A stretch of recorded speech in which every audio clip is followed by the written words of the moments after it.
దేవుని ప్రశస్తమైన నామమునకు మహిమ కలుగును గాక. మరి గడిచిన వారంలో మనము విలియం కేరీ గురించి తెలుసుకున్న రీతిగా మన భారతదేశానికి ఆయన వచ్చి ఏ విధమైన మిషనరీ పని చేసి ఉన్నాడో దాని గురించి ఈరోజు మనము తెలుసుకుని దేవుని నామాన్ని మహిమపరచుకుందాం. నవంబర్ 7, 1793న విలియం క్యారీ మరియు డాక్టర్ థామస్ భారతదేశంలోని బెంగాల్లో అడుగుపెట్టారు. వారి కుటుంబము మరియు వస్తువులు ఒడ్డుకు చేరుకున్న వెంటనే డాక్టర్ థామస్ మార్కెట్లోని ప్రజలందరికీ 3 గంటల పాటు బెంగాలీలో వాక్యాన్ని బోధించారు. ఇంగ్లాండ్లోని డాక్టర్ థామస్ అప్పుల కారణంగా అతను మిషన్ నిధులను ఉపయోగించి తన అప్పులు తీర్చడానికి, డబ్బు సంపాదించడానికి తన సొంత వైద్య ప్రాక్టీసును నిర్మించుకున్నాడు. దీనివలన విలియం క్యారీ మరియు అతని కుటుంబం నిరాశ్రయులయ్యారు.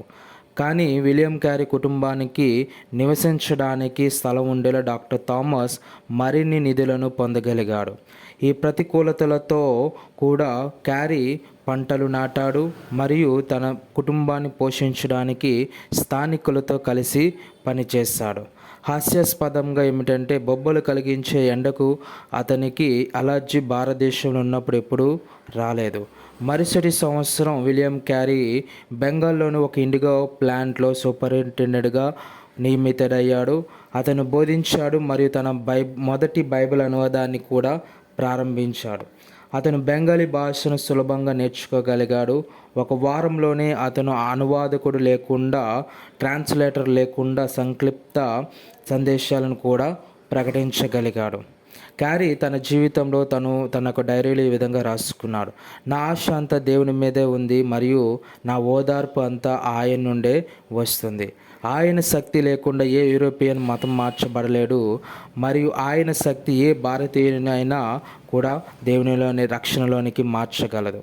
మరియు పని చేయడానికి ఆయనను ప్రేరేపించాడని మరియు మార్గాన్ని సిద్ధం చేయడానికి అద్భుతాలు చేశాడని నేను ఆలోచించినప్పుడు నేను ఆయన వాగ్దానాలపై ఆశలు పెట్టుకోగలను మరియు ప్రోత్సహించబడి బలపరచబడ్డాను. 1794లో విలియం క్యారీ మరియు డోరతీ మరోసారి ఒక బిడ్డను కోల్పోయారు. తన బిడ్డ మరణించింది. ఈసారి డోరతీ మరింత లోతైన నిరాశలోకి జారుకుంది. ఇది భ్రమలకు కారణమైంది. క్యారీ ఆమె కోలుకోవాలని నిరంతరం ప్రార్థించింది. ఆమె కొంతకాలం కోలుకుంది, కానీ వారి 7వ బిడ్డ పుట్టిన తర్వాత మళ్ళీ తప్పిపోయింది. ప్రభుత్వం మరియు రాజకీయ ఒత్తిళ్ల కారణంగా విలియం క్యారీ తన నీలిమందు పొలం నుండి కలకత్తా సమీపంలోని డానిష్ కాలనీకి మార్చారు. 1800లో 7 సంవత్సరాల మిషన్ పని తర్వాత విలియం క్యారీ చివరకు తన మొదటి భారతీయ మత మార్పిడి కృష్ణచంద్రపాల్ను చూశాడు.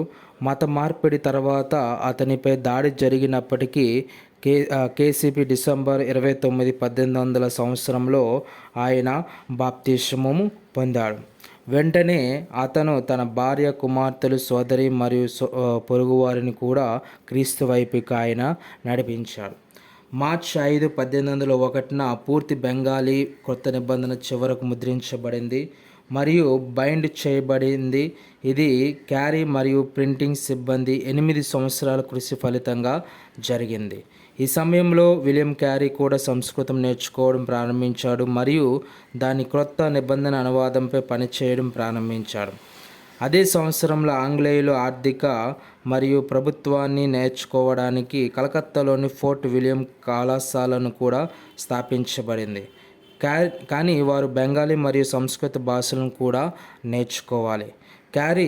విలియం క్యారీ కళాశాలలో ఇన్స్ట్రక్టర్, ప్రొఫెసర్ మరియు చివరకు డీన్ కూడా అయ్యాడు. అతను అక్కడ తదుపరి 30 సంవత్సరాలు తన యొక్క సేవలు అందించాడు. ఆ కళాశాలలో 26 సంవత్సరాల వివాహ జీవితం తర్వాత డిసెంబర్ 7, 1707న డోరతీ మరణించింది. డోరతీ మరణించిన 6 నెలల తర్వాత మే 1808లో విలియం క్యారీ మిషన్ సమీపంలో నివసించే డానిష్ కౌంటెస్ అయిన షార్లెట్ ఎమిలియా రూమర్ను వివాహం చేసుకున్నాడు.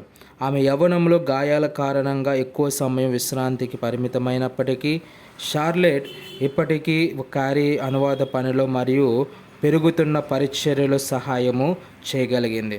వారు కలిసి 13 సంవత్సరాలు వివాహ జీవితాన్ని ఆస్వాదించారు. ఆ సమయంలో విలియం క్యారీ కుమారులలో ముగ్గురు, ఒకరు భారతదేశం, ఒకరు బర్మా మరియు స్పైస్ దీవులలో మిషనరీలుగా మారారు. ఇంకా ఆయన ప్రారంభించిన అనేకమైన విశ్వవిద్యాలయాల గురించి, వాటి యొక్క వివరణ గురించి మనము వచ్చే వారము తెలుసుకొని దేవుని నామాన్ని మహింపరచుకుందాం. ఆమేన్.